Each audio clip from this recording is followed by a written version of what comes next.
जी, आज आपका बरेली जाने का प्रोग्राम था, आपको रोक दिया गया है, क्या पूरा मामला है, किस तरह से आप? देखिए, बरेली जाने का कार्यक्रम तो कल बना, उससे पहले पार्टी के कई कार्यक्रम क्यों बना, इससे पूरा प्रदेश और देशवासी जिस तरह का अन्याय वहां हुआ,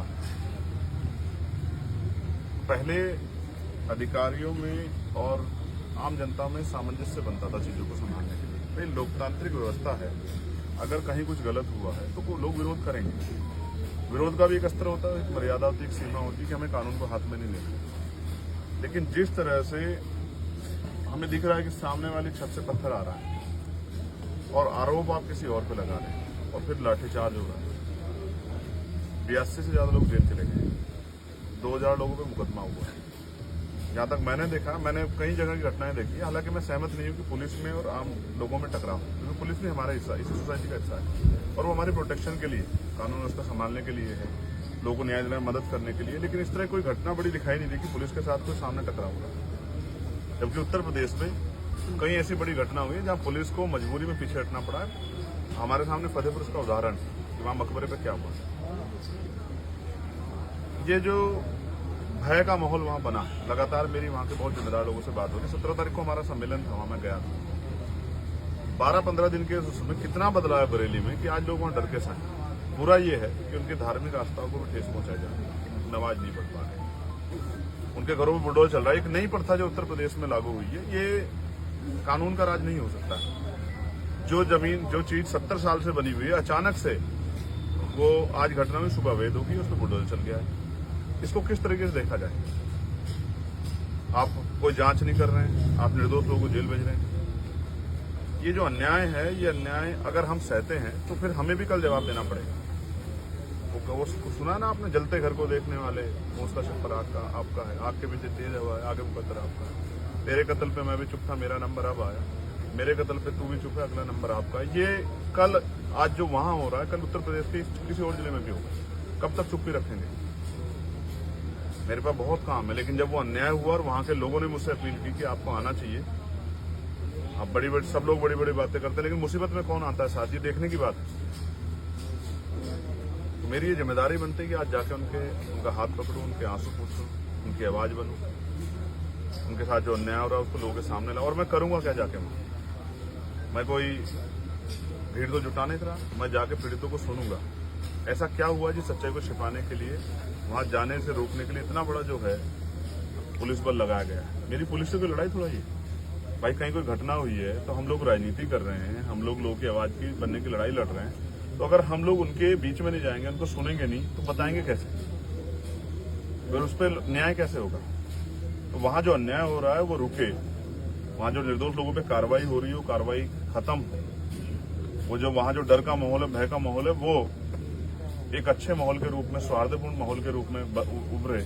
आज विजयदशमी है, कल जुमे की नमाज है। ये जो माहौल बना हुआ है, इसमें लोगों को कुचला ना जाए। मैं बहुत जिम्मेदारी से कह रहा हूं कि लोकतंत्र को कुचला जा रहा है बरेली में, और अधिकारियों की, एडमिनिस्ट्रेशन की जिम्मेदारी है कि वो लोगों में इस तरह का जो है सामंजस्य, सौहार्दपूर्ण माहौल जो है बहाल कराएं, कि लोगों का ये भय खत्म हो और ये जो अन्याय हो रहा है ये खत्म हो। प्रशासन का कहना है कि जब आप वहाँ जाते हैं तो माहौल खराब होने का वो है, और तो कहीं ना कहीं माहौल खराब करते हुए, देखते हुए वो लोग आपको रोक रहे हैं, इस वजह से कारण ये भी हो सकता है। अमित भाई, घटना किस तारीख की है? 26 तारीख की। मैं नहीं था, मैं गया था 17 तारीख को। मेरे साथ हजारों लोग थे, कोई माहौल नहीं बिगड़ा।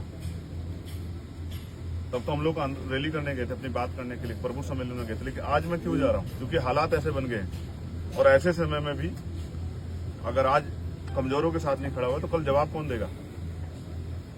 आज सब लोगों की निगाह बरेली की तरफ है। बरेली में जो अन्याय हो रहा है, हैदराबाद से मुझे फोन आए, महाराष्ट्र से मुझे फोन आए, तमाम जो जिम्मेदार लोग हैं, जो दर्द को, तकलीफ को देख रहे हैं, उन्होंने मुझे फोन किए कि आपको जाना चाहिए। और मैं वहां जाता हूं जहां अन्याय की पराकाष्ठा हो जाती है, अन्याय सीमा को लांघ जाता है।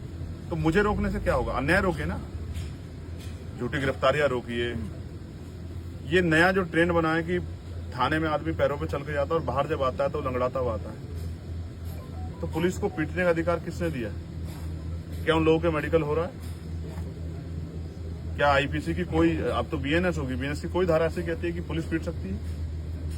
तो ये मैं समझता हूं पुलिस को आगे करके, पुलिस को मोहरा बना के जो सरकार करवा रही है, कल जब क्रॉस एफआईआर होंगे, लोग कानूनी रूप से लड़ाई लड़ेंगे, तो ये पुलिस के भाई फंस जाएंगे और सरकार एकदम जो है पल्ला झाड़ लेकर कि हमें पता ही नहीं इन्होंने ऐसा क्यों किया।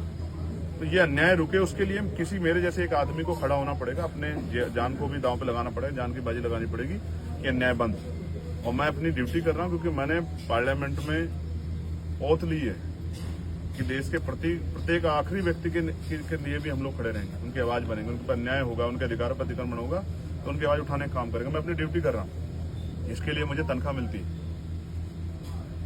मैं ईमानदार आदमी हूँ, मुझे तनख्वाह मिलती है। जो तनख्वाह जिन लोगों के टैक्स के पैसे से मिलती है, उनके साथ अन्याय हो रहा तो उनकी लड़ाई लड़ रहा हूँ, किसी और पे भी होगा उसकी भी लड़ाई लड़ूंगा। जो मौलाना मोहसिन रजा है, उनके कहीं संपत्ति में बुलडोजर चला और जो अन्य लोग हैं उनकी जो संपत्तियां वो सीज की जा रही हैं, उन पे भी कार्रवाई होगी, तो इसको कैसे देखते हैं? मैं आपको फिर कह रहा हूँ, किसी को मारने के लिए लाठी चलाने की जरूरत नहीं है, कोई जरूरत नहीं लाठी चलाने की। आप उसके जो आर्थिक रिसोर्स हैं, उसके जो आर्थिक साधन उनको तोड़ दो, उसके आय के जो साधन है उसको तोड़ दो। ये सिर्फ राजनीतिक एक एजेंडा है, कुछ लोगों को अपने वोटर्स को खुश करने के लिए कि हमने संपत्ति जब्त करी। मैं पूछना चाहता हूं, अगर आज वो अवैध है तो कल तक वो अवैध कैसे था? फिर ये प्रशासन, एडमिनिस्ट्रेशन, सरकार क्या कर रही थी? पिछले 8 साल में क्यों नहीं देखा गया कि वो अवैध है? क्या लोगों ने जबरन कब्जे कर रखे हैं? लेकिन वो घटना के अगले दिन ही बाद अवैध कैसे हो जाता है? उसमें बुलडोजर कैसे चल जाता है? कौन से कोर्ट के आदेश चला? सुप्रीम कोर्ट की फटकार लगी सरकार को। फिर भी ये सरकार जो है, क्योंकि ये रोटी नहीं देगी, ये रोजगार नहीं देगी, ये महंगाई खत्म नहीं करेगी, ये कर्मचारियों के हितों का ध्यान नहीं रखेगी, पुरानी पेंशन नहीं देगी, ये नई नियुक्तियां निकालेगी, ये पेपर लीक नहीं रोकेगी, ये आशा, आंगनबाड़ी, भोजन माता, पीआरडी के जवान, होमगार्ड के जवानों को जो है वेतन वृद्धि नहीं करेगी, ये पुलिस के भाइयों को जो है पुलिस रिफॉर्म नहीं लागू होने देगी। तो ये इन सब चीजों को टालने के लिए, किसानों को खाद नहीं मिल रहा, डीएपी नहीं मिल रहा है, तो ये वो व्यवस्था लागू है। इसलिए ये इस एजेंडे को मजबूती से वो करते हैं और ये सब सरकार की देखरेख में हो रहा है। मैं किसी अपराधी का समर्थन नहीं करता, अगर कोई अपराध करे उस पर, लेकिन उसका आपके कोई ऐसी रिपोर्ट तो हो जिसमें दिखाई दे कोई अपराध कर रहा है? क्या ये पहली बार धरना प्रदर्शन हुआ है जिसमें 82 लोग जेल चले गए? आज लोग घर से भाग रहे हैं, पलायन कर रहे हैं, ताले लग गए हैं। और जो मैंने कल की पीसी में सुना था, जो आला हजरत की दरगाह से हुई थी, उसके बाद मेरे मन में और चिंता पैदा हुई कि अगर आज हम लोग चुप रहे तो फिर कल हम आंख नहीं मिला पाएंगे। ये राजनीतिक लड़ाई नहीं, ये न्याय की लड़ाई है और उसको मैं लड़ूंगा। उत्तर प्रदेश के मुख्यमंत्री योगी आदित्यनाथ तो कह रहे हैं कि जो मुस्लिम बच्चे हैं, छोटे छोटे बच्चे हैं, जिनके हाथों में किताब, गणित, विज्ञान ये सिखाने चाहिए, उनको आई लव मोहम्मद की तख्तियाँ देकर सड़कों पर निकाल दिया जाता है और फिर अराजकता करवाई जाती है। तो स्कूल कौन बंद कर रहा था मर्जीकरण के नाम पे? मदरसों के बुलडोजर कौन चला रहा था? मदरसों के टीचरों की सैलरी कौन रोक रहा था? कौन है जिसको कपड़ों से अपराधियों का पता लग जाता है? कौन है जो 80-20 की बात करता है? मुख्यमंत्री जी जो कहते हैं, पता नहीं उनको कौन लिख के देता, मुझे तो नहीं पता है। लेकिन सच ये है कि वो इस माहौल को बना के रखना चाहते हैं और हम भाईचारे के माहौल को बना के रखना चाहते हैं। मैं मानता अगर वो यही बयान फतेहपुर पे भी देते, जो मकबरा तोड़ने के लिए गए थे, उन पे भी अपनी पार्टी के नेताओं पे भी कार्रवाई करते, मैं मानता। उनके घर पे भी बुलडोजर चलाते, हालांकि मैं बुलडोजर का समर्थक नहीं हूं, किसी घर पे नहीं चलना चाहिए, बहुत मुश्किल से घर बनता है। लेकिन मैं मानता अगर वो ये बयान देते कि उनको निकाल दिया धर्म के नाम पे। जब फूल बरसाते हो तब धर्म के नाम पे नहीं लोग निकलते हैं।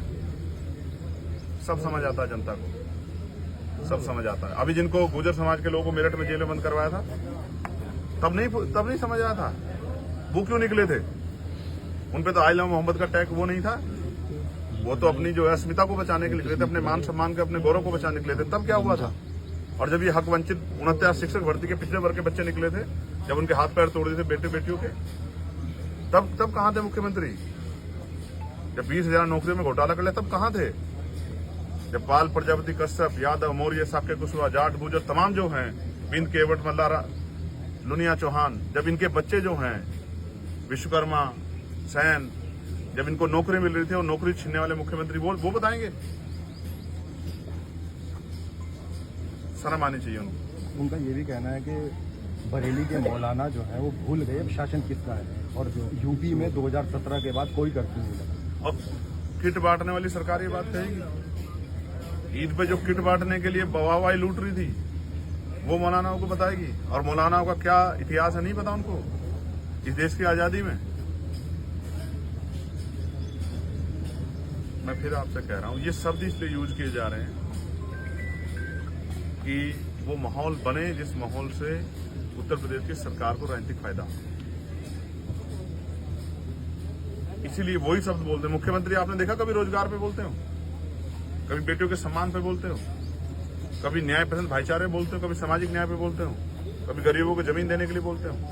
ये भाषण उनके चुनाव में आते हैं और ये जो भाषण आज वो दे रहे हैं ये उनके परमानेंट 5 साल चलते हैं, जिससे कि प्रदेश में ऐसा अराजकता का माहौल बना रहे और उनको जो है पुलिस को आगे करके इस तरह कार्रवाई करने का मौका मिले और फिर बाद में पुलिस के लोगों का जीवन बर्बाद हो तो फोड़, उसमें कभी मुख्यमंत्री सामने नहीं आएंगे। मेरी बात को आप याद रखें।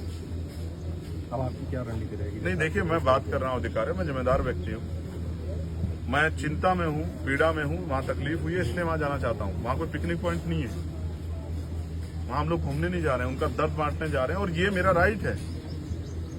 मैं भारत की सबसे बड़ी पंचायत का मेंबर हूँ और मेरा राइट है अगर देश में कहीं भी किसी साथ अन्याय हो रहा तो उसकी व्यापक पीड़ा सुनूं और उसको पार्लियामेंट के पटल पे भी रखूं, मीडिया के सामने भी रखूं, उस पर जो मेरे पास शक्ति है आंदोलन भी करूं, ये मेरा राइट है। ये संविधान ने मुझे दिया, किसी सरकार ने नहीं दिया।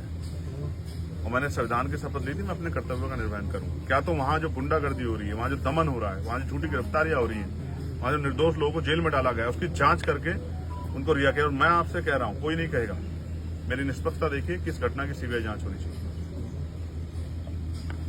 सुप्रीम कोर्ट की निगरानी में इसकी सीबीआई जांच हो और कोई दोषी हो उस पर ऐसी सख्त कार्रवाई की जाए कि दोबारा कोई अपराध करने से पहले 1000 बार सोचे। लेकिन अगर वास्तविकता में मुख्यमंत्री कार्रवाई चाहता है और वास्तविकता में अराजकता हो रही है और इसके पीछे कोई षड्यंत्र है तो इसकी सीबीआई जांच करा दे। हम भी दूध का दूध पानी के पानी, हम भी मान जाए। और अगर सीबीआई जांच नहीं होती तो आप मान जाना कि पुलिस के भाइयों को आगे करके और राजनीतिक एजेंडे के जरिए कराया गया है और ये अराजकता हम लोग बर्दाश्त नहीं करेंगे। अपने प्रदेश में इस तरह का अराजकता का माहौल हम लोग बर्दाश्त नहीं करेंगे। ये बात मैं स्पष्ट तौर पर चलो